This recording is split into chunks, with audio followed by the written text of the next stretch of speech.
Hello दोस्तों, आज हम कक्षा 10 के विज्ञान में जो हमारा चैप्टर नंबर 2 अम्ल क्षारक तथा लवण चल रहा था, इसमें आज हम धावन सोडा के निर्माण की विधि को पढ़ेंगे।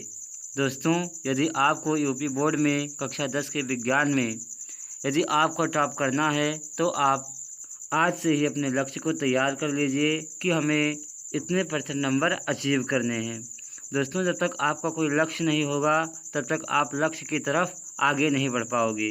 तो इसीलिए सबसे पहले आप लक्ष्य बनाइए और उसी लक्ष्य के अनुसार आप परीक्षा की तैयारी करना शुरू कर दीजिए और उसके बाद मैं गारंटी के साथ कह सकता हूँ कि आपका नाम टॉपर की लिस्ट में आएगा।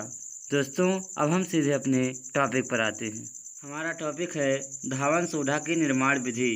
पहले हम इसकी विधि को पढ़ लेते हैं। जब हम बेकिंग सोडा यानी NaHCO3 को गर्म करते हैं तो सोडियम कार्बोनेट का निर्माण होता है। जब हम बेकिंग सोडा को गर्म करते हैं तो सोडियम कार्बोनेट का निर्माण होता है और जब कार्बोनेट की अभिक्रिया जल के साथ कराते हैं तो धावन सोडा का निर्माण होता है। धावन सोडा का रासायनिक सूत्र Na2CO3 होता है, यानी इसका नाम सोडियम कार्बोनेट भी है। दोस्तों, अब हम इसकी अभिक्रिया को देखते हैं। जब हम अभिकारक के रूप में बेकिंग सोडा को लेते हैं और उसे गर्म करते हैं तो हमें अभिकारक के रूप में सोडियम कार्बोनेट, कार्बोनेट तथा हाइड्रोजन गैस प्राप्त होती है। और जब हम सोडियम कार्बोनेट की अभिक्रिया जल के साथ कराते हैं तो हमें धावन सोडा प्राप्त होता है। जब हमने सोडियम कार्बोनेट की अभिक्रिया जल के 10 अणुओं के साथ कराई तो हमें उत्पाद के रूप में Na2CO3 × 10H2O यानी धावन सोडा प्राप्त हुआ। तो धावन सोडा को प्राप्त करने के लिए हमें क्या क्या चाहिए? सबसे पहले हम बेकिंग सोडा यानी NaHCO3 को गर्म करेंगे जिससे हमें सोडियम कार्बोनेट प्राप्त होगा और जब हम सोडियम कार्बोनेट की अभिक्रिया जल के 10 अणुओं के साथ कराएंगे तो हमें धावन सोडा प्राप्त होगा। दोस्तों, ये धावन सोडा की विधि रही।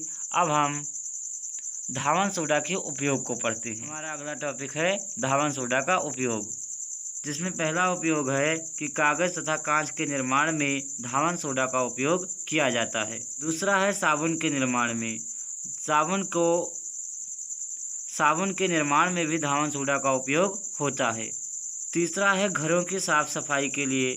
तो दोस्तों, जो धावन होता है, धावन का मतलब ही होता है धोना, यानी घरों की साफ सफाई के लिए हम धावन सोडा का उपयोग करते हैं।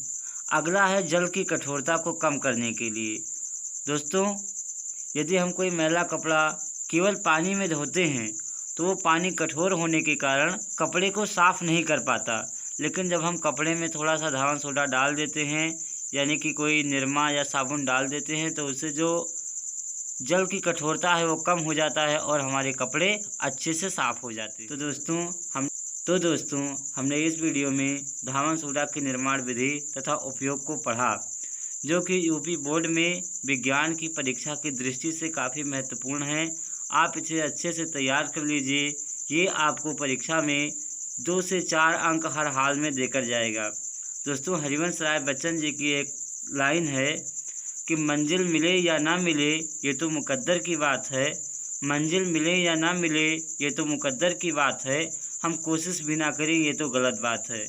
अगर जो हम कोशिश नहीं करेंगे तो हमारा विज्ञान में या फिर किसी भी सब्जेक्ट में हमारा अच्छा नंबर अचीव नहीं हो सकता। तो हमें सिर्फ कोशिश करते रहना है, बाकी कोशिश का जो फल है वो हमें ईश्वर अवश्य देंगे। तो दोस्तों, मिलते हैं अगले वीडियो में। तब तक पढ़ते रहिए और यूपी बोर्ड की परीक्षा में अच्छे से अच्छे अंक प्राप्त कीजिए।